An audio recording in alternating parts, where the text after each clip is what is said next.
So friend, जैसा कि हम सभी जानते हैं कि मार्वल आज की डेट में हॉलीवुड की सबसे सक्सेस फ्रेंचाइजी है और मार्वल को इतना सक्सेस बनाने के पीछे कहीं ना कहीं इन 6 एवेंजर्स का बहुत बड़ा रोल है। लेकिन मार्वल को सक्सेस कराने का सबसे बड़ा रोल निभाया है रॉबर्ट डाउनी जूनियर के टोनी स्टार्क ने। यदि हमें Robert Downey Junior as a Iron Man Marvel में नहीं दिखते तो हम शायद ही मार्वल के फैन होते। सो आज की इस वीडियो में मैं आपको बताने वाला हूँ आयरन मैन की कुछ अमेजिंग अननोन फैक्ट्स के बारे में जिन्हें कि आप शायद ही जानते हो। So without waste your time इस वीडियो को स्टार्ट करते हैं। Fact number 1। सो फ्रेंड्स, क्या आपको पता है 2005 में रॉबर्ट डाउनी जूनियर की एक किस किस बैंग बैंग नाम से मूवी आई थी। इसी मूवी को देखने के बाद आयरन मैन के डायरेक्टर जॉन फेब्रियो ने रॉबर्ट डाउनी जूनियर को आयरन मैन के रोल के लिए कंसिडर्ड किया था। किस किस बैंग बैंग बेसिकली एक 2 हीरो डार्क कॉमेडी मूवी थी जिसमें Robert Downey Junior actor Val Kilmer के साथ नजर आए थे। ये मूवी बॉक्स ऑफिस पर तो उतना सक्सेस नहीं हुई थी, लेकिन इस मूवी को देखने के बाद सभी ने रॉबर्ट डाउनी जूनियर के कैरेक्टर की काफी तारीफ की थी। रॉबर्ट डाउनी ने खुद कहा था कि किस किस बैंग बैंग उनकी लाइफ की बेस्ट मूवीज में से एक है और इसी मूवी को देखकर आयरन मैन के डायरेक्टर जॉन फेब्रियो ने रॉबर्ट डाउनी जूनियर को आयरन मैन के लिए ऑडिशन देने को कहा था। जहां कुछ लोगों को रॉबर्ट डाउनी जूनियर का ऑडिशन पसंद आया, वहीं कुछ लोगों को बिल्कुल भी नहीं। लेकिन डायरेक्टर जॉन फेब्रियो को रॉबर्ट डाउनी जूनियर पर पूरा भरोसा था और Robert Downey junior John Favreau के भरोसे पर खरे उतरे। उन्होंने अपने एक्टिंग के दम पर आयरन मैन के कैरेक्टर को सभी का फेवरेट बना दिया।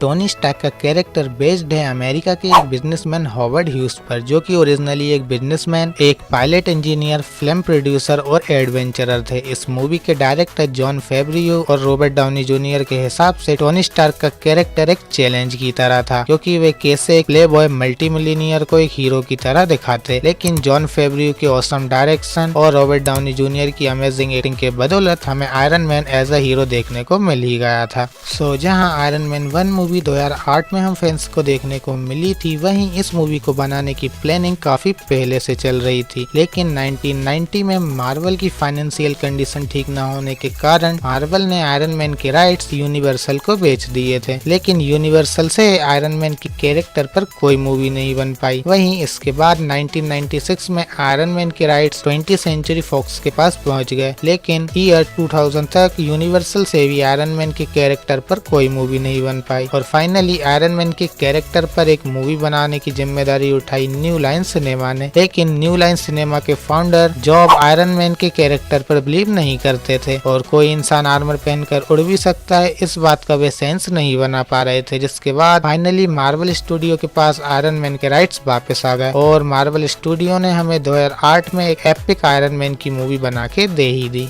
Fact number 4। आयरन मैन की फर्स्ट मूवी में हमें कोई बड़ा विलन देखने को नहीं मिला था, पर 90s के समय में फॉक्स के द्वारा आयरन मैन का एक प्रोजेक्ट बनाया जा रहा था। यदि 90s के समय फॉक्स के द्वारा ये प्रोजेक्ट बनाया होता तो हमें आयरन मैन की फर्स्ट मूवी में मॉर्डॉक एज ए मेन विलन देखने को मिलता और हमें उसी मूवी में मॉर्डॉक की ओरिजिन भी दिखाई जाती। लेकिन फॉक्स का ये प्रोजेक्ट कभी आगे बढ़ ही नहीं पाया और हमें 90s के समय में आयरन मैन की कोई मूवी देखने को नहीं मिल पाई। Fact number 5। Iron man movie के एक सीन में पेपर टोनी स्टार्क के आर्क रिएक्टर को चेंज करने में टोनी की मदद करती है और इस सीन को शूट करने के लिए एक प्रोस्थेटिक चेस्ट का यूज किया गया था, जैसे कि रॉबर्ट डाउनी जूनियर की चेस्ट पर लगाया गया था। और इस सीन में टोनी की चेस्ट पर आर्क रिएक्टर के चारों ओर जो ये ब्राइट लाइट दिख रही है, इसे ऐसे ही सीन में नहीं डाला था, बल्कि इस ब्राइट लाइट को डालने के पीछे एक रीजन था ताकि प्रोस्थेटिक के चारों तरफ के एजेस दिखाई ना दें।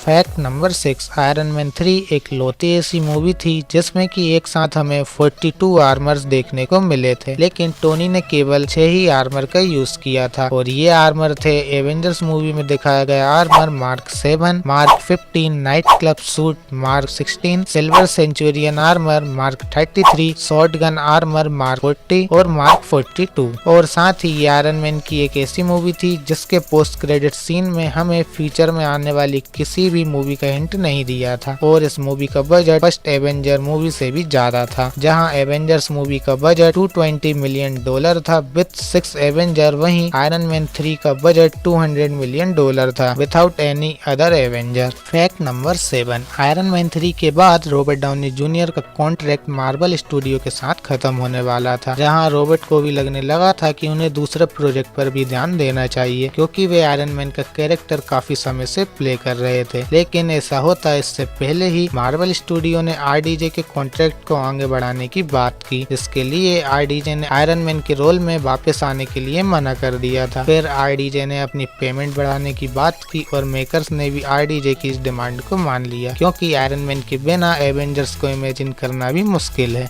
Fact number 8। हम सभी को पता है कि आयरन मैन 1 मूवी में टोनी ने सिर्फ एक केव के अंदर आर्क रिएक्टर को बना दिया था, लेकिन आप में से शायद बहुत कम लोग जानते होंगे कि आर्क रिएक्टर को ओरिजिनली टोनी के फादर हॉवर्ड स्टार्क ने बनाया था, जो कि साइज में बहुत बड़ा था, जिसे कि छोटा करना लगभग नामुमकिन था। लेकिन टोनी स्टार्क ने केवल एक केव के अंदर काफी छोटा आर्क रिएक्टर बना दिया था, जो कि बताता है कि टोनी स्टार्क एक जीनियस है। और साथ ही कुछ लोगों को लगता होगा कि आर्क रिएक्टर टोनी के आर्मर को पावर सप्लाई करने के लिए है, लेकिन ऐसा बिल्कुल भी नहीं है, बल्कि आर्क रिएक्टर बेसिकली टोनी की चेस्ट पर लगे इलेक्ट्रोमैग्नेट को पावर देने का काम करता है, ताकि इलेक्ट्रोमैग्नेट को एनर्जी मिलती रहे और वे टोनी की चेस्ट पर पड़े बॉम्ब पार्टिकल्स को टोनी के हार्ट तक पहुंचने से रोक सकें। Fact number 9। आप में से कई फैंस को लगता होगा कि 2008 में हमने पहली बार iron man live action movie में देखा है, लेकिन ऐसा बिल्कुल भी नहीं है। मैं आपको बता दूं कि 1978 में आई दी एवेंजर्स मूवी में हमें आयरन मैन का लाइव एक्शन कैरेक्टर देखने को मिला था, जिसका लुक कुछ ऐसा दिखाई देता था।